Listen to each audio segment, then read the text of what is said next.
하나님 말씀은 열왕기 상 11장 6절에서 11절까지입니다. 우리 한 목소리로 우리 6절부터 11절까지 합독하겠습니다. 6절 시작. 솔로몬이 여호와의 눈앞에서 악을 행하여 그의 아버지 다윗이 여호와를 온전히 따름같이 따르지 아니하고 모압에 가증한 그무스를 위하여 예루살렘 앞 산에 산당을 지었고 또 암몬 자손에 가증한 몰록을 위하여 그와 같이 하였으며 그가 또 그의 이방 여인들을 위하여 다 그와 같이 한지라. 그들이 자기의 신들에게 분향하며 제사하였더라. 솔로몬이 마음을 돌려 이스라엘의 하나님 여호와를 떠나므로 여호와께서 그에게 진노하시니라. 여호와께서 일찍이 2번이나 그에게 나타나시고 이 일에 대하여 명령하사 다른 신을 따르지 말라 하셨으나 그가 여호와의 명령을 지키지 않았으므로 여호와께서 솔로몬에게 말씀하시되 내게 이러한 일이 있었고 또 내가 내 언약과 내가 너에게 명령한 법도를 지키지 아니하였으니 내가 반드시 이 나라를 내게서 빼앗아 내 신하에게 주리라. 아멘. 한번 따라할까요? 끝이 잘 되는 인생이 됩시다. 여러분, 모든 게 시작이 있으면 끝이 있습니다. 우리의 인생도 모든 것에 끝이 있습니다. 직장 생활도 끝이 올 때가 있고 또 교회 생활도 가정 생활도 모든 만남도 끝이 있고 마지막 끝이 올 때가 있다는 것입니다. 그래서 베드로전서에 보면은 만물의 마지막이 가까웠으니 너희는 정신을 차리고 깨어 근신하여 기도하라 말합니다. 욥기 8장 7절에 보니까 내 시작은 미약하였으나 내 나중은 심히 창대하리라는 말씀처럼 우리는 처음부터 끝까지 잘 되길 원할 겁니다. 부모가 자녀를 바라는 것도 내 자녀가 처음부터 끝까지 잘 되는 인생이 되기 원하여 날마다 기도하며 신앙하는 것처럼 내 부모님도 잘 되고 우리 모두가 나라와 민족과 세계가 잘 되기 위하여 처음부터 끝까지 잘 되는 그런 모습을 다 바랄 것입니다. 우리 하나님도 우리의 끝이 잘 되길 원해요. 우리의 인생의 끝이 지옥이 아니라 천국을 가기 원하여 그 끝이 잘 되기 원하여서 천군천사를 보내주시며 성령의 도우심으로 항상 말씀을 우리에게 주십니다. 그래서 에레미야 29장 11절에 보니까 자막을 보면은 같이 한번 보실까요? 여호와의 말씀이니라 너희를 향한 나의 생각을 내가 아나니 평안이요 재앙이 아니니라. 다 같이 한번 읽어봅시다. 시작. 여호와의 말씀이니라 너희를 향한 나의 생각을 내가 아나니 평안이요 재앙이 아니니라. 너희에게 미래와 희망을 주는 것이니라. 누구의 마음이에요? 이게 하나님 마음이라는 거예요. 하나님 우리가 행복하게 살기 원하십니다. 하나님 우리가 정말 걱정 근심 없이 찬양하며 예배하며 감격의 눈물을 흘리며 기쁨으로 살아가는 것을 원하는 분이 우리 하나님이시란 거예요. 할렐루야. 그래서 너희를 향한 나의 생각을 내가 아나니 여러분 평안이래. 평안. 요한 3서 1장 2절도 한번 같이 읽어볼까요? 시작. 사랑하는 자여 내 영혼이 잘됨같이 네가 범사에 잘되고 경건하기를 내가 간구하노라. 뭐라고요? 우리의 영혼이 잘되기 원하십니다. 우리의 영혼이 평안하기 원하십니다. 우리의 영혼이 환난을 벗어나고 지경을 넓혀지게 하는 것이 하나님의 뜻과 계획이란 것입니다. 오늘도 말씀을 통하여 여러분의 평안을 주시고 능력을 주시고 계획을 주시고 도전을 주시고 미래를 주시고 꿈을 주시고 비전을 주시고 그래도 여러분 이 비전의 꿈의 말씀을 붙잡고 여러분 결단하는 자는 승리의 인물이 될 줄 믿습니다. 하나님 은혜로 사는 우리들은 끝까지 하나님 은혜를 저버리지 말고 먼저 그의 나라와 그의 의를 구해야 됩니다. 그렇게 나아갈 때 우리는 귀중한 삶이 되고 하나님이 보호하시는 삶이 된다는 거예요. 따라합시다. 절대로 하나님 없이는 살 수 없습니다. 인정하십니까? 동의하십니까? 믿으십니까? 절대로 하나님 대신 우상을 만들어 그것에 매이는 삶을 살아서는 안 됩니다. 우상이란 것은 하나님보다 더 귀히 생각하고 소중히 생각하는 것이 다 우상이래요. 제일 우선순위가 여러분 하나님이 돼야 됩니다. 하나님이 돼야 돼요. 남편과 아내가 부모 자녀가 아니라 제일 우선순위가 하나님이 돼야 된다는 거예요. 초대왕 사울왕에도 권력이 여러분 우상이었습니다. 그런데 결국 끝이 좋지 않는 인생이 됩니다. 결국 신하의 칼을 빼앗아 전쟁터에서 자결하고 죽고 말죠. 왜 그렇습니까? 끝이 좋지 않은 인생을 살았기 때문에 그래요. 솔로몬에게는 쾌락이 우상이었습니다. 그래서 나라가 두 쪽으로 쪼개지며 비운의 역사와 여러분 성경에는 그런 솔로몬의 안 좋은 결론을 증언하고 있죠. 그래서 마지막까지 내가 잘되고 자녀들이 잘되는 비결은 우리에게 한량없는 은혜를 베푸신 여러분 하나님을 범사에 존중히 여기며 그 말씀을 지키고 살아야 된다는 것이죠. 그런 삶을 살면 자녀들도 끝까지 존경하고 무엇보다 하나님이 더 큰 은혜를 부어주셔서 마지막이 잘되는 인생이 될 줄 믿습니다. 따라합시다. 마지막이 잘 돼야 된다. 여러분 끝이 좋아야 돼요. 자녀들도 예수님 제대로 믿으면요 인생이 좋아집니다. 인생이 잘 마무리가 됩니다. 예수님만 똑바로 잘 믿으면 하나님이 부어주시는 복을 누릴 수 있습니다. 왜 여러분 교회 다니는 성도들이 교인들이 복을 받지 못할까요? 말씀대로 살지 못해서 그래요. 그 말씀을 붙잡고 힘들고 어려워도 어떠한 상황에도 그 신앙을 지키고 그 자리를 지키는 자에게는 한나와 같이 하나님의 귀한 선물로 역사하신다는 거예요. 근데 여러분 교회 다니면 뭐예요? 권사면 뭐예요? 장로면 뭐예요? 중직자면 뭐합니까? 힘들고 어려운 일 터지면 딱 자빠지고 넘어지고 세상의 방법을 의지하면서 하나님을 찾지 않고 다른 세상의 방법을 먼저 찾으려고 하는 그런 열정을 여러분 하나님 앞에 쏟게 된다면 하나님 기름 부어주시지 않을까요? 그러므로 우리의 인생의 끝을 가장 좋게 마감하는 비결은 끝까지 하나님을 잘 섬겨야 된다는 거예요. 여러분 오늘 말씀을 들으면서 나는 진짜 하나님을 잘 섬기고 있는가? 여러분 태풍이 불면 다 날아가 버려요. 이게 무슨 말인 줄 아십니까? 하나님 없는 잘됨은 태풍이에요. 잘 들으세요 여러분. 진짜 오늘 하나님 없이 죽는 사람도 많고 망한 사람도 많습니다. 하나님 없이 잘 되는 것 같죠? 아니요, 절대 잘 안 됩니다. 지금 당장은 보이는 눈에 잘 되는 것 같지요? 하나님의 예배드리지 못하고 하나님의 기도하지 못하고 구원받지 못한 영혼들, 여러분 언제 부르면 지옥 갈 수밖에 없는 파리 목숨보다 못한 인생이 우리의 인생이에요. 그러니까 여러분 하나님 앞에 여러분 겸손해야 돼요. 나를 구원해 주시고 나를 인도하여 주시며 천국으로 여러분 천국 시민권 주신 하나님 앞에 겸손히 우리는 따라가야 된다는 거예요. 돈이 있으면 얼마나 있을까요? 우리가 건강하면 얼마나 건강할까요? 하나님 앞에 정말 겸손히 나를 내려놓읍시다. 내 생각과 정체성을 내려놓읍시다. 내 여러분 계획과 내 모든 생각을 내려놓읍시다. 그래야 하나님이 여러분 작업하세요. 우리 하나님께서 독생자 예수 그리스도를 십자가에 못 박기까지 우리를 사랑하사 은혜를 베풀어 주었는데 하나님을 섬기는 우리들을 마지막에 우리를 버리시겠습니까? 아니 신이 창조주가 우리를 너무나 저와 여러분을 너무 사랑하셔서 여러분 신이 십자가에 못 박혔단 말이에요. 어떠한 신이 창조주가 그렇게 합니까? 얼마나 우리를 사랑하시면 신이 창조주가 못을 박혀요. 그 십자가에 물과 피를 흘려서 우리를 살리셨단 말입니다. 그러면 우리의 천국 가는 그 성화의 삶을 살기까지 천국 가는 그 길목까지 하나님 지켜주지 않겠어요? 여러분 부모님들 한번 여쭙겠습니다. 자녀들이 좀 엉뚱한 일을 했다 해서 그 부모가 자녀를 내어 버릴 수 있습니까? 아니요. 더 불쌍히 여기는 마음으로 여러분 더 견책하고 다 더 들어오기 위하여 기도하는 눈물을 흘려 기도하는 게 부모인 것 같습니다. 하나님 아버지도 우리에게 평안을 주시기 위하여 어떠한 싸움 환경에도 우리를 지켜주시고 이 넘어진 것을 일으켜 주시고 우리와 같이 동행하신 하나님, 우리 하나님이란 사실을 여러분 잊지 마세요. 하나님 없이는 살 수 없습니다.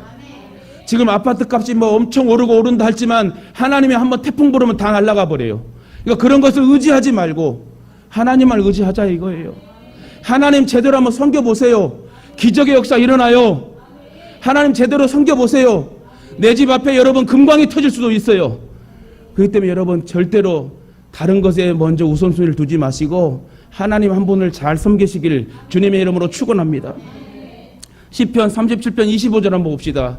시작. 내가 어려서부터 늙기까지 그의 자손이 걸식함을 보지 못하였도다. 여러분 내가 어려서부터 늙기까지 의인이 버림을 당하거나 그의 자손이 걸식함을 보지 못하였도돼요.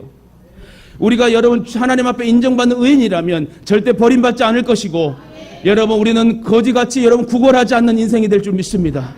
퍼주고도 남을 수 있는 그런 축복의 부요한 인생이 우리의 인생이란 것입니다. 왜 그렇습니까? 하나님의 우린 자녀잖아요. 영접하는 자, 그 이름을 믿는 자들에게는 하나님의 자녀가 되는 권세를 주셨으니 이는 혈통으로나 육종으로나 사람의 뜻으로 나지 아니하고 오직 하나님의 뜻으로 난 자들이니라. 저와 여러분은 하나님의 뜻으로 난 자들이에요. 그런데 하나님이 저와 여러분 버리시겠습니까? 그렇습니다. 위의 말씀처럼 하나님은 어떤 상황에서도 끝까지 하나님을 경외하고 하나님을 섬기는 자들에게 약속하고 계십니다.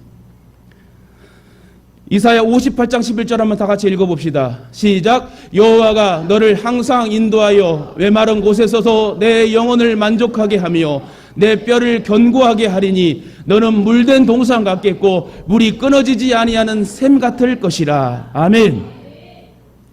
뭐라고요? 하나님이 저와 여러분을 항상 인도하신대요. 내 영혼을 만족해 하신대요. 끝까지 이 사실을 믿고 살면 이런 복을 누릴 줄 믿습니다. 그러니 제발 어려운 상황이 터질지라도 우로나 좌로나 치우치지 말고 하나님을 찾으시길 주님의 이름으로 축원합니다. 그러면 세속적인 사람과 어울리면 그 끝은 좋을 수가 없어요. 그래서 어렸을 때부터 친구 잘 만나야 된다고 그랬어요. 나쁜 친구, 도둑질하는 친구 만나면 도둑 인생을 삽니다. 그러나 공부 잘하고 교회 잘 다니고 신앙 있는 사람을 만나면 신앙 있는 청년이 되고 믿음의 사람이 되는 거예요. 말씀에 인도받는 사람, 성령의 사람, 하나님의 사람, 여러분 사명 붙들고 정의롭게 살아가는 사람의 멘토를 만나야 돼요. 이 시대에 정말 목사님을 잘 만나야 돼요.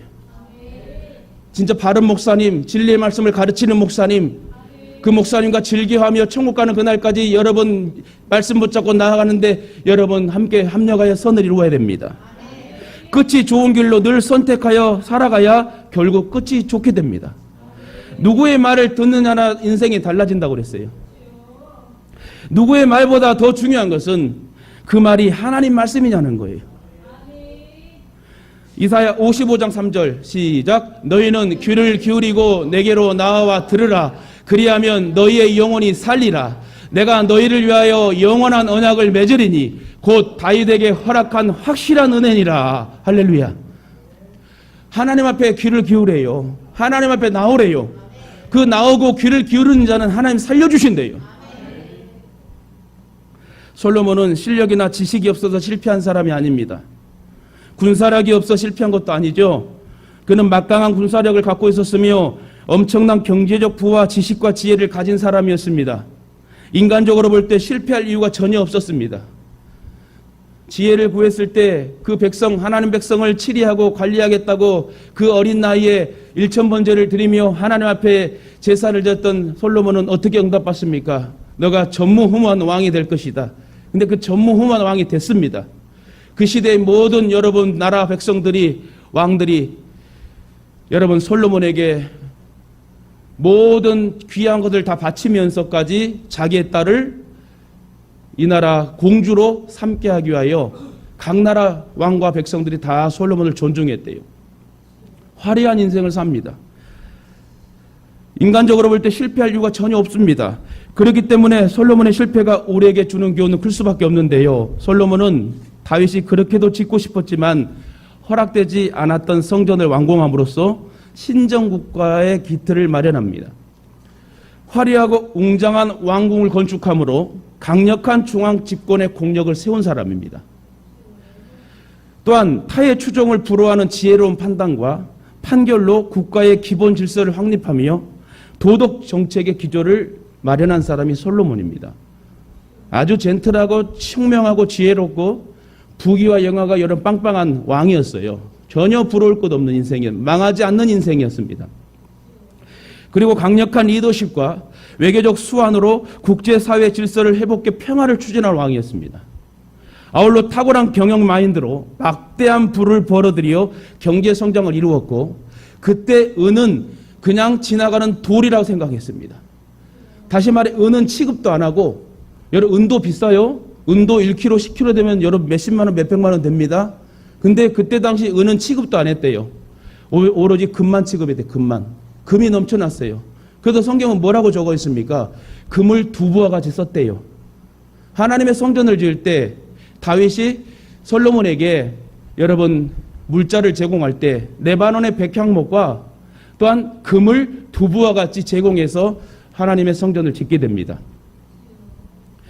여러분, 그러나 솔로몬에 대한 400년 이후의 평가는 완전한 실패자이며 끝이 좋지 않는 인생으로 결론이 되지요.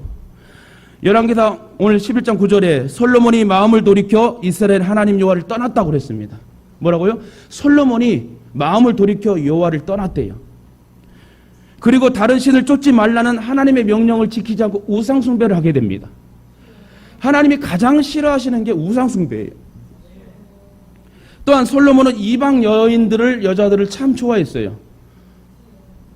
이집트의 바로의 딸 말고도 모압 사람과 암몬 사람과 에돔 사람과 시돈 사람과 헷 사람에게서 많은 외국 여자를 후궁으로 맞아들이게 됩니다. 일찍이 하나님은 이 여러 민족을 두고 이스라엘 자손에게 이렇게 경고하셨거든요. 너희는 그들과 결혼을 하고자 해서도 안 되고 그들이 청혼하여 오더라도 받아들여서는 안 된다.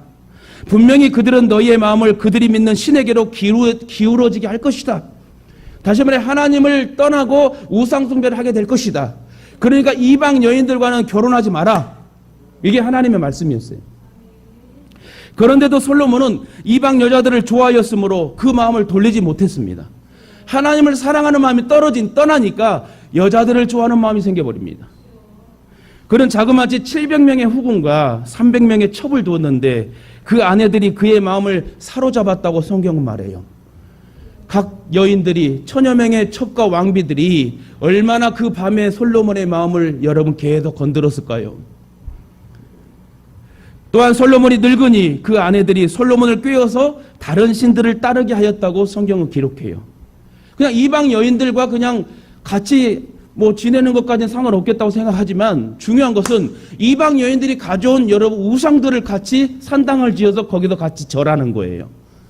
하나님 보실 때 얼마나 열받겠어요. 얼마나 속상하겠어요. 그렇게 사랑했던 솔로몬이 그렇게 겸손히 어린아이 같은 순수한 마음으로 구했던 그 복된 아들이 나중에는 이렇게 타락하고 하나님을 떠나 이방 여인을 좋아하는 모습을 보고 하나님 마음이 얼마나 안타까웠겠습니까? 그래서 솔로몬은 그의 아버지 다윗만큼은 완전하지 못하였습니다. 결국 솔로몬이 시돈 사람의 여신 아수다롯과 암몬 사람의 우상 밀곰을 따라가서 하나님 앞에서 악행을 저지릅니다. 그의 아버지 다윗은 하나님께 충성을 다하였으나 솔로몬은 그렇지 못했어요. 또한 솔로몬은 예루살렘 동쪽 산에 모압의 혐오스러운 우상 그모스를 섬기는 산당을 짓고 암몬 자손의 혐오스러운 우상 몰렉을 섬기는 산당도 지었습니다. 오늘 본문에 읽었지요? 이러한 신들은 다산과 성욕과 전쟁의 신들을 말합니다. 그리고 여러분 제사 드리는 이 행위도요, 우상 앞에 절하는 행위도 참 엄청 여러분 음란하고 정말 눈으로 보기에는 진짜 보기 힘든, 보기 싫은 그런 여러분 광경을 하나님 보시고 얼마나 마음 아프겠습니까? 안타깝게도 그는 그의 외국인 아내들이 하자는 대로 그들의 신들에게 향을 피우며 제사를 드립니다. 이처럼 솔로몬의 마음이 하나님을 떠났으므로 하나님은 솔로몬에게 진노하셨어요. 하나님께서는 2번이나 솔로몬에게 나타나셔서 다른 신들을 따라가지 말고 제발 다른 신들을 따라가지 말라고 당부하셨는데 솔로몬은 그 말씀에 순종하지 않습니다. 회개의 기회를 놓쳐버린 거예요. 물론 실수할 수 있어요, 여러분. 저와 여러분도 실수합니다만은 하나님께서 회개의 영을 부어주셨을 때 그 회개의 영을 여러분 받고 합당히 열매에 맺어 주 앞에 나아가는 자가, 회개하는 자가 복이 있는 줄 믿습니다. 열왕기상 11장 11절 한번 볼까요? 다 같이 시작. 여호와께서 솔로몬에게 말씀하시되 내게 이러한 일이 있었고 또 내가 내 언약과 내가 내게 명령한 법도를 지키지 아니하였으니 내가 반드시 이 나라를 내게서 빼앗아 내 신하에게 주리라. 결국 여러분 한 나라가 두 나라로 쪼개되며 그 신복이 여러분 여로보암이라는 자가 왕국을 여러분 북왕국 이스라엘 남유다로 나누게 되죠. 쉽게 말하면 그 한 나라가 쪼개지면서 두 개로 쪼개지면서 솔로몬의 아들 르호보암이 남유다 왕국을 통치하고 또 그 신복이었던 여로보암이 북왕국을 통치합니다. 왜요? 솔로몬의 잘못된 결정과 우상 숭배 때문에 그 다음 세대가 복을 받지 못하는 상황이 되어버린 거예요. 이 말씀에 비추어 볼 때 이스라엘 분열의 원인의 사람은 누가 뭐래도 솔로몬입니다. 그래서 여러분 지도자는 잘 서야 되고 부모는 여러분 신앙 잘해야 되고 솔로몬이 재임 기간 동안 아무리 화려한 업적을 쌓았다 하더라도요, 나라를 두 쪽으로 갈라놓게 하였으니 솔로몬은 끝이 좋은 인생이 아닙니다. 북왕국의 19명, 남왕국의 20명, 39명이 다 악한 왕들입니다. 근데 그중 3명 왕만 선한 왕이라고 또 성경은 기록해요. 다행이죠. 10분의 1이라도 선한 왕이 있어서 성경에 기록된 것처럼. 선한 왕은 여러분 아시다시피 여호사밧과 요시야와 히스기야 왕이에요. 그 3명의 왕 빼고 36명의 왕은 그렇게 악했대요. 이게 왜 이러한 역사가 일어났다고요? 솔로몬의 행동 때문에 그래요. 솔로몬의 행동 때문에 한 나라가 두 나라로 쪼개지고 39명 왕 중에 3명 빼고는 다 36명이 악한 역사를 써가 내려갔다. 남북으로 나라가 갈라진 책임은 전적으로 솔로몬의 우상숭배의 결과였습니다. 솔로몬 왕국이 분열된 것이나 왕국이 멸망한 것은 전적으로 하나님을 떠나 우상을 숭배한 거예요. 북이스라엘 왕들과 남유다의 왕들 가운데 하나님을 잘 섬긴 여러분 왕과 백성들은 하나님의 가호와 축복이 있었어요. 그러나 하나님을 떠나서 우상을 섬긴 왕과 백성들은 하나님의 진노와 심판으로 어려움을 겪게 됩니다. 결국 북이스라엘이 우상을 섬긴 결과로 여러분 BC 722년경에 멸망을 당하고 남유다 왕국은 588년에 멸망을 당합니다. 그렇습니다. 이처럼 우상을 섬기는 나라와 백성들은 멸망하고 하나님을 섬기는 나라와 백성들은 흥왕하게 되는 걸 성경은 증언하고 있습니다. 그러므로 하나님이 계실 자리에 사람이 다 그 어떤 것을 두거나 섬기면 바로 그것이 우상숭배임을 우리는 알아야 된다는 거예요. 우리 열왕기상 11장 4절 8절까지 한 절 한 절 같이 읽어봅시다. 시작. 솔로몬이 나이가 많을 때에 그의 여인들이 그의 마음을 돌려 다른 신들을 따르게 하였으므로 왕의 마음이 그의 아버지 다윗의 마음과 같지 아니하여 그의 하나님 여호와 앞에 온전하지 못하였으니 이는 시돈 사람이 여신 아스타로를 따르고 가증한 밀곰을 따름이라. 솔로몬이 여호와의 눈앞에서 악을 행하여 그의 아버지 다윗이 여호와를 온전히 따름같이 따르지 아니하고 모압의 가증한 금오스를 위하여 예루살렘 앞 산에 산당을 지었고 또 암몬 자손의 가증한 몰록을 위하여 그와 같이 하였으며 그가 또 그 이방의 여인들을 다 그와 같이 한지라. 그들이 자기의 신들에게 분향하며 제사하였더라. 오늘 본문의 말씀이에요. 솔로몬이 아주 그냥 악한 행동을 하게 됩니다. 그렇게 잘 나갔던 시작이 좋았던 솔로몬이 끝이 좋지 않는 결과 인생으로 마감하는 거지요. 그래서 신학자들은 그래요. 솔로몬이 그 여인들과 같이 절을 했다고. 말이 되는 얘기입니까? 하나님을 믿고 하나님 앞에 복을 받은 왕이 은혜를 다 잊어버리고 정신이 맹해가지고 사단 마귀에 빠져가지고 그 우상들 앞에 하나님을 떠난 그 우상들 앞에서 절을 했다는 것은 얼마나 여러분 아일러니한 여러분 모습입니까? 17세기의 프랑스의 위대한 수학자요 과학자요 철학자인 파스칼은 다음과 같이 말했습니다. 사람은 천사도 될 수 있고 악마도 될 수 있는 가능성을 그 마음에 가지고 있다. 저와 여러분 마음속에 천사도 될 수 있고 악마도 될 수 있어요. 그래서 사도 바울도 로마서 7장 21절에 이렇게 고백합니다. 그러므로 내가 한 법을 깨달았노니 곧 선을 행하기 원하는 나에게 악이 함께 있는 것이로다. 주님의 선한 마음을 가지고 선한 계획을 가지고 전도하려고 했던 사도 바울의 마음속에 또 악한 것들이 딱 마음에 있다는 걸 깨닫게 됩니다. 그러면서 뭐라고 고백하죠? 오라 나는 공고한 자로다. 이 사망의 음침한 법칙에서 누가 나를 건져내랴. 이렇게 고백해요. 여러분 사도 바울만 그렇습니까? 저와 여러분의 마음속에도 오늘 말씀을 들으면서도 선한 마음으로 말씀을 듣느냐 악한 마음으로 말씀을 듣고 빼앗기냐. 여러분 결정은 여러분이 하는 것이지만 이왕이면 끝이 잘 되는 마음의 결정이었으면 좋겠습니다. 그러면 우리는 끝까지 신앙과 믿음을 잘 지키시길 주님의 이름으로 축원합니다. 한 사람만 더 소개할게요. 오늘 솔로몬의 끝이 좋지 않는 인생을 지금 살펴봤고요. 여러분 한 사람만 더 소개하겠는데요. 유다의 제8대 왕 요아스도 끝이 좋지 않는 인생이었습니다. 끝이 안 좋은 인생으로 마감한 왕 중에 하나인데 그의 인생이 어떻게 끝났는지 역대하 24장 25절에 기록되어 있거든요. 한번 읽어봅시다. 시작. 요아스가 크게 부상함에 그를 버리고 간 후에 그의 신하들이 제사장 여호야다의 아들들의 피로 말미암아 반역하여 그를 그의 침상에서 쳐 죽인지라. 다윗성에 장사하였으나 왕들의 묘실에는 장사하지 아니하였더라. 오늘 여러분 잘 들으세요. 그러니까 솔로몬 왕과 요아스 왕에 대해 두 명의 왕들의 끝이 좋지 않는 부분을 오늘 듣고 저와 여러분은 어떻게 결정하며 인생을 살아갈 것인가를 한번 생각해 보시길 바랍니다. 요아스가 왕이 되어 처음 한 것은 하나님을 잘 섬기기 위해 성전을 수리했대요. 요아스는 7살 때 왕이 됩니다. 그때 어떤 상황이냐면 아합 왕조 시대였고 아합 왕의 아내 여러분 이세벨과 그 딸 아달랴의 그 모녀가 악함을, 그래서 하나님을 섬기는 자를 다 쳐 죽이는 그런 비운의 역사가 써 내려가는 상황이었습니다. 그래서 하나님을 믿는 그런 백성들을 그 왕의 후손들과 왕이 될 자를 다 숙청해서 죽이는 상황이었어요. 하나님의 전을 망가뜨리고 그리고 여호와의 모든 성물을 다 훔쳐가지고 바알 앞에다가 바쳐버립니다. 누가요? 아합 왕의 아내 이세벨과 그의 딸 아달랴가 그 손자 손녀를 다 죽여버립니다. 어떻게 여러분 자기 자녀와 손자를 죽일 수 있겠어요? 마귀가 하는 짓이죠. 그런데 요아스는 크게 결심하며 성전을 수리하려고 마음을 먹지요.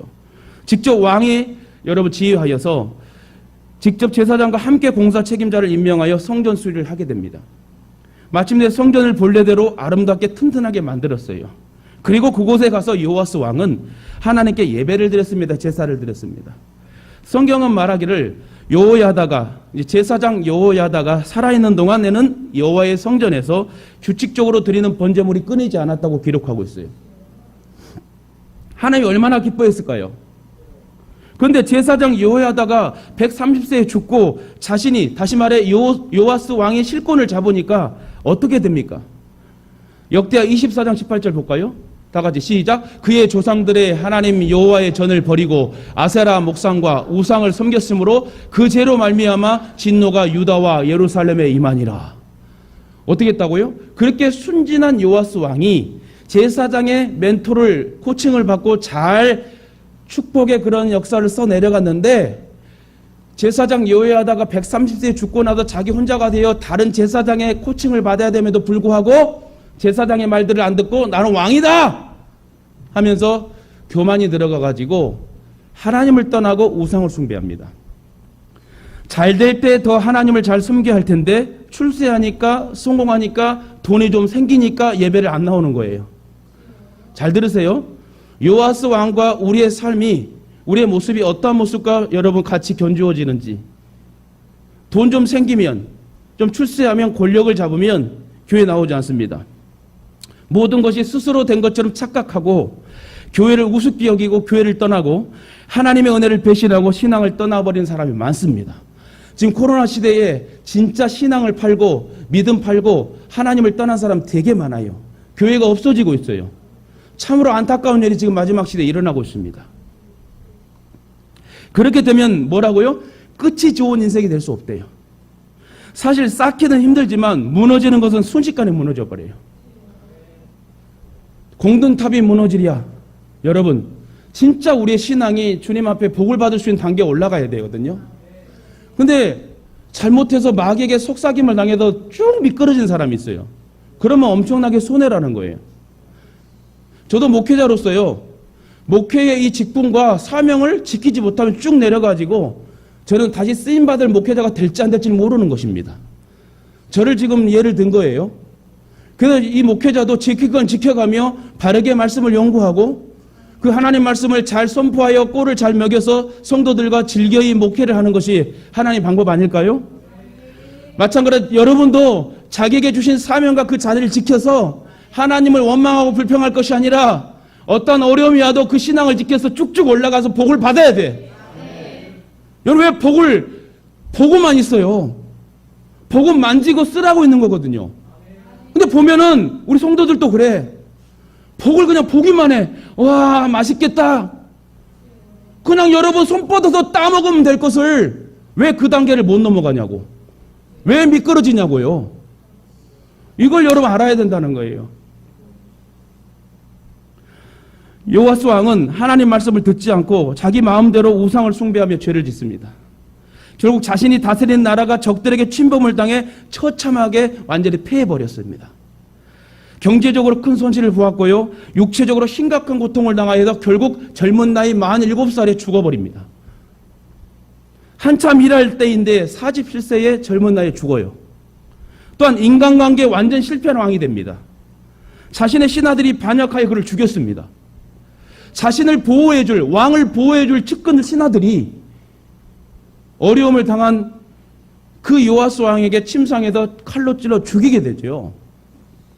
40년 동안 왕노릇하였지만 죽어서 왕들의 묘실에 들어가지도 못했어요.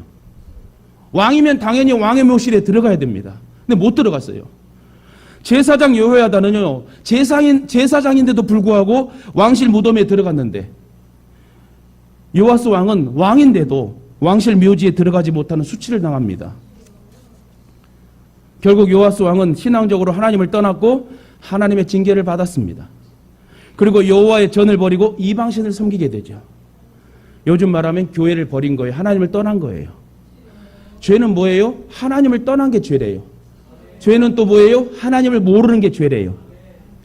저와 여러분이 하나님을 안다면, 하나님을 떠나지 않는다면 천국은 저는 보장되리라 믿습니다. 우리는 끝이 이렇게 끝나는 사람이 되어서는 안 됩니다. 결코 하나님은 우리가 이렇게 인생을 끝내길 원하지 않으셔요. 이는 자신뿐 아니라 자녀들에게 수치스러운 것이고 아는 사람들에게, 지인들에게도 수치스러운 일이에요. 저와 여러분의 신앙을 누가 본 줄 아세요? 사각지대 다 보고 있어요. 진짜 여러분 눈이 막 18개 달린 사람도 있어요. 안 들킬 것 같죠? 근데 여러분 다 들키는 거예요. 진짜 CCTV가 요즘 많이 설치돼가지고 운전도 잘해야 돼요. 조금만 뭐하고 좀만 타이밍 놓쳐가고 지나가면 여러분 13만 원짜리가 날라와요. 우리는 뭐 꼭 감시당하는 그런 세계에 살고 있는 것 같아요. 근데 여러분 우리의 신앙의 모습도 우리 CCTV가 우리를 지켜보고 촬영하는 것처럼 우리 행동들을 참 조심해야 된다. 내 부모가 보고 있고 내 자녀가 보고 있고 내 친구가, 내 지인이, 나를 아는 사람이 다 보고 있다는 거예요.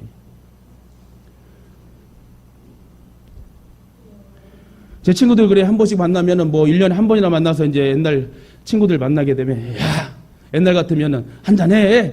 야, 목회자도 술 먹더라, 야. 어떻게 해야 돼요? 아, 그래?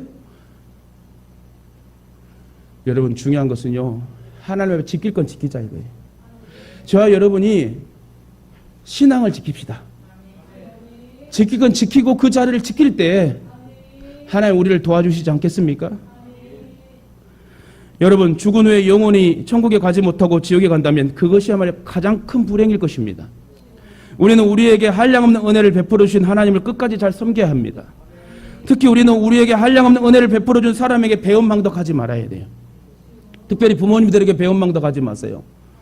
여러분 키워준 부모, 눈물로 여러분을 키워준 그 부모에게 잘하세요. 사람이 끝이 좋아지려면 하나님과의 관계가 첫 번째이고 두 번째는 인간관계예요.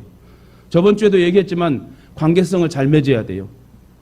제가 또 말씀드리지만 다시 제가 시간이 돌려져 가지고 초등학교, 중학교, 고등학교, 신학대학을 가며 이렇게 간다 하면 진짜 관계성을 잘 맺어 가지고 지금같이 어려운 이 시기에 그 관계성을 통하여서라도 이렇게 같이 목양을 같이 할 수 있는 그런 관계가 돼야 된다. 요즘 가족들도 안 도와줘요. 가족들도 누가 목회한다면 다 떠납니다. 관계성이 중요해요. 하나님 관계가 중요하고 이웃 간의 관계가 중요합니다. 그게 수평과 수직이 맞닿아 교차하여 십자가 사랑이라고 그래요. 인간관계가 좋지 않으면 끝이 안 좋습니다. 누군가로부터 인생의 전환점에서 어떤 결정적인 도움을 받았다면 그것은 갚아야 할 평생의 은혜예요. 옛말에 원수는 물의 색이고 은혜는 돌의 색이라는 말이 있습니다. 그런데 요즘 사람들은 원수는 돌의 색이고 은혜는 물의 색이는 사람들이 참 많대요. 요아스 왕이 바로 그런 사람이었다는 거예요. 요아스 왕이 부상당했을 때에 왜 가장 가까이 있는 신하들이 그를 도와주지 못하고 침대에다 죽였을까요? 관계성을 잘못 맺어서 그래요. 왜 왕이 신하들에게 배신당하고 끝이 비참하게 끝나버렸을까요? 그 이유를 성경은 무엇이라고 말씀합니까? 제사장 여호와의 아들들의 피로 말미암아라고 명백하게 설명하고 있습니다. 생명의 은인의 아들을 죽인 것입니다. 즉 은혜를 원수로 갚은 거예요. 사람이 은혜가 떨어지면 말씀이 부담으로 들려요. 역사적 배경을 조금만 살펴보겠습니다. 매일매일 살 얼음판을 걸으며 수많은 오해를 받으며 양육하며 요아스가 7살이 되자 제사장 여호야다는 위험을 무릅쓰고 혁명을 일으켰습니다. 그때 어떤 시대였다고요? 아합 왕조의 시대였고 이세벨과 아달랴가 모든 하나님 믿는 사람을 숙청하는 상황이었어요. 그때 많은 왕들과 남유다 왕의 모든 백성들 죽임을 당한 상황이었어요. 그래서 손자 손녀까지 아달랴는 죽임을 하게 됩니다. 그때 제사장 여호야다가 요아스를 딱 착출해 갖고 숨겨 가지고 잘 보살피다가 7살 때 왕위로 올리고 다시 여호와의 개혁주의 혁명을 일으켜서 하나님을 섬기는 왕이 되게끔 딱 자리를 만들어 줬습니다. 누가요? 제사장 여호야다가. 혁명에서 실패한 모두가 죽임을 당하는 그 상황 속에서 죽음을 무릅쓰고 요아스 왕이 하나님을 섬기는 왕이 돼야 되겠다고 생각한 여호야다 제사장. 그런데 그 위협을 무릅쓰고 오직 요아스를 왕으로 세우게 하여 이렇게 왕으로 세웠는데 배신을 합니다. 요아스 왕은 자신에게 거슬린다고, 자존심을 상하게 한다고, 자신을 몰라준다고 제사장의 아들을 죽여버렸습니다. 여호야다가 130세에 죽고 옛날에 제사장의 아들은 제사장이 되는 거예요. 그래서 제사장의 아들, 여호야다 제사장의 아들 스가랴가 요아스 왕과 연배가 비슷합니다. 어렸을 때 같이 자랐어요. 같이 성전에 자라면서 딱지치기도 하고 구슬치기도 했었어요. 근데 이제 제사장이 죽고 나서 그 아들 스가랴가 요아스 왕이 엉뚱하게 행동하니까 제발 왕이시여 그렇게 하면 안 됩니다 그랬더만 아 그래 내가 깜빡했어 착각했어 하고 돌이켜야 되는데 오히려 그 스가랴를 죽여버립니다. 은혜가 떨어지니까 멀쩡한 인간이 마귀로 변해버려요. 은혜가 떨어지니까 말씀도 부담으로 들리게 되고 은혜를 원수로 갚은 거예요. 사실 요아스 왕은 제사장 여호야다 때문에 생명도 구원받았고 왕이 된 사람이에요. 근데 그 큰 은혜를 받고도 여호야다의 아들 스가랴가 이방 우상을 섬기지 말라고 충고했을 때 그 아들 스가랴까지 죽여버리는데 그것도 거룩한 성전 뜰 안에서 피를 흘리게 됩니다. 남의 눈에 눈물 내면 제 눈에는 피눈물이 난다는 속담이 있습니다. 가룟 유다의 끝이 비참해진 것도 스승 예수님을 배신했기 때문에 그래요. 사울왕의 끝이 비참하게 된 데에도 바로 은인인 다윗을 원수로 삼고 죽이려고 했기 때문에 그래요. 교회 생활도 끝이 안 좋은 대부분은 인간관계 때문입니다. 조금만 서운한 일을 당하면 은혜를 잊어버리고 은혜를 악으로 갚아요. 목회자와 원수가 되는 것도 마찬가지입니다. 저도 지금 15년을 부교육자 생활하면서 지금 이제 단독 목회를 9년을 하고 있습니다. 별의별 사람이 다 있어요. 진짜 여기서 말할 수 없는 그런 정말 어처구니 없는 일도 많고 많은 눈물을 흘리면서도 진짜 마음 아플 일도 많았었어요. 조금만 기분 나쁜 설교를 들으면 그동안 말씀으로 기도로 양육해 주었던 그 은혜는 다 잊어버리고 섭섭해하고 원수가 되어버린 사람들. 그렇게 되면 교회 생활도 결국 끝이 좋지 않게 되는 거예요. 이는 직장 생활도 가정 생활도 마찬가지입니다. 우리가 끝이 좋아지려면 인간관계에서 끝까지 하나님의 은혜를 잊지 말고 끝까지 그 은혜를 베풀며 살아야 돼요. 저는 잘 되면 여러분에게 잘해주고 싶어요. 집이라도 떡떡하니 하나씩 사주고 싶은 마음이 제 마음이에요. 여러분도 그런 마음을 가지고 교회를 사랑하고 목회자를 사랑한다면 우리 다들 잘 될걸요? 절대로 차가운 사람 되지 마세요. 냉정하지 마세요. 이기적으로 살지 마세요. 사람은 베풀며 살아야 돼요. 줄 때 다시 하나님 부어주시는 거예요. 인간관계에 있어서 배은망덕한 사람 끝이 좋을 수 없습니다. 그러나 예수님의 십자가를 바라보고 사랑과 은혜를 베푸는 삶을 살면 끝이 좋을 수밖에 없어요. 우리는 우리에게 한량없는 은혜를 베풀어주는 좋은 멘토의 목사님과 그 목사님의 코치를 받아야 돼요.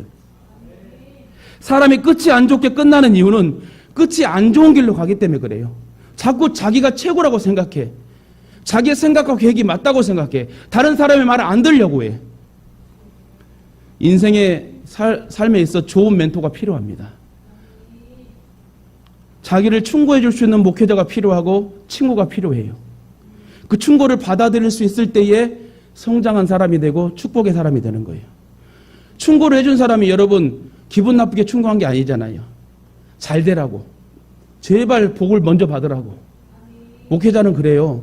제발 이제는 미끄러지지 말고 복을 받아라. 그래서 그 복을 좀 나도 나눠주고 다른 사람에게 베푸는 사람이 되라. 이게 여러분 목회자 마음이에요. 제사장 여호야다가 죽고 자신의 멘토였던 여호야다 제사장의 아들 스가랴가 왕에게 잘못을 말했어요. 뭐라고 그랬다고요? 근데 끝이 안 좋은 상황이 벌어집니다. 그 아들을 죽였다고 그랬어요. 왜 듣지 않았을까요?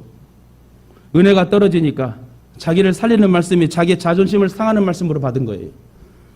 자신을 정죄하는 말로, 자존심을 상하게 하는 말로 들렸다는 거예요. 내 인생 내가 책임지는데 이제 나에게 설교하지 말래요. 이제 제사장의 목회자의 말이 들리지 않은 거야. 결국 어릴 때 성전에서 형제처럼 지낸 선지자가 자신을 인정해주지 않으니까 아까도 말했지만 분노를 조절하지 못하고 성전에서 죽입니다.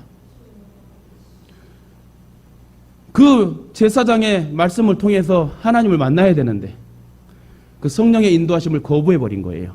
말씀 맺겠습니다. 왜 요아스 왕의 인생이 끝이 비극으로 끝났습니까? 왜 솔로몬 왕의 인생이 끝이 비극으로 끝났습니까? 이는 끝이 좋은 인생길로 인도해주는 여러분 말씀의 멘토를 잃어버려서 그래요. 좋은 멘토의 코칭을 거부했어요. 요아스 왕은 제사장 여호야다 때문에 살았고 여호야다를 멘토로 모시고 정치할 때는 좋은 왕이 되었습니다. 그러나 경고를 듣고도 돌이키지 않으면 어쩔 수 없습니다. 솔로몬도 하나님을 떠나 우상을 섬기게 됩니다. 아무리 귀한 직분과 은사를 받았다 할지라도 말씀 떠나면 타락이에요. 따라합시다. 말씀을 떠나면 죽습니다. 모든 불행의 시작은 말씀을 떠날 때부터예요. 어떤 일이 있어도 세상이나 비진리를 허용하지 마시길 바랍니다. 하나님은 우리가 끝이 좋은 인생을 살기 원하신 분이에요. 사람은 시작과 끝을 비교해 볼 때 네 종류의 사람이 있다고 해서 제가 정리해 왔어요. 첫째는 시작도 좋고 끝도 좋은 사람이 있어요. 두 번째는 시작도 나쁘고 끝도 나쁜 사람. 세 번째는 시작은 좋은데 끝이 나쁜 사람. 네 번째는 시작은 나빴는데 끝이 좋은 사람. 네 가지로 분류한대요. 사실 어떤 사람이 될 것인가는 자신의 선택에 따라 결정됩니다. 이왕이면 시작도 좋고 끝도 좋으면 더 바랄 것이 없죠. 그러나 시작이 잘못되어도 끝을 잘 맺어야 돼. 끝이 좋아야 시작도 빛이 납니다. 끝이 좋아야 과정도 교훈이 되고 추억이 돼요. 끝이 좋아야 그 공로도 인정이 됩니다. 무슨 일이든지 끝이 좋아야 돼요. 정치도 사업도 연애도 공부도 대인관계도 만남도 신앙생활도 다 끝이 좋아야 돼. 물건도 끝이 좋아야 명품이 됩니다. 샤넬 880만 원, 몇 천만 원 써있는, 저는 모르겠어요. 왜 여자분들이 그런 명품 백을 좋아하는지. 제가 보니까 사진으로 봤을 때 짝퉁과 명품의 차이는 실바늘 차이라고 생각할까요? 그런 섬세함과 명장의 그런 기술들이 있겠죠. 그래서 끝이 좋으면 명품이 만들어진다는 것처럼 물건도 끝이 좋아야 명품이 되고 결혼도 끝이 좋아야 된다. 제가 화장실에서 들었는지 태어날 때 가난은 죄가 아니래요. 그래서 이걸 제가 이제 여러분이 말씀드린 거는 태어날 때 가난은 죄가 아니다. 근데 죽을 때에도 가난한 것은 죄다래요. 무슨 말인지 알겠죠? 태어날 때 가난은 죄가 아니에요. 근데 그 가난을 계속 대물림할 필요는 없잖아요. 열심히 부지런히 성실히 하나님 만나서 여러분의 자녀들에게 좋은 유산을 남겨줄 수 있는 그런 부유한 부모가 되어야 될 줄 믿습니다. 우리 모두는 하나님의 은혜로 가난과 질병과 죄에서 자유를 얻었습니다.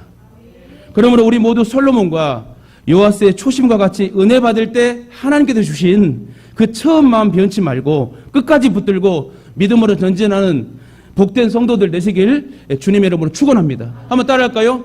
끝이 좋은 인생이 될 것입니다. 절대로 미끄러지지 않겠습니다. 할렐루야.